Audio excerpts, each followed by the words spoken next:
turn a photo into a doodle. Print out a photo. Covered in clear tape so the plastic can be removed easily.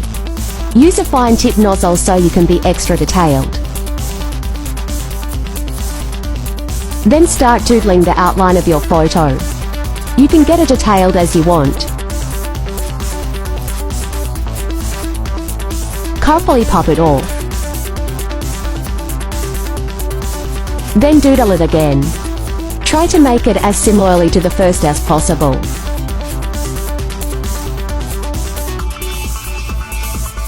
Then combine them.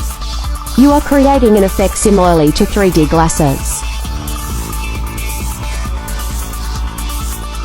Add anchor points so the doodles don't move.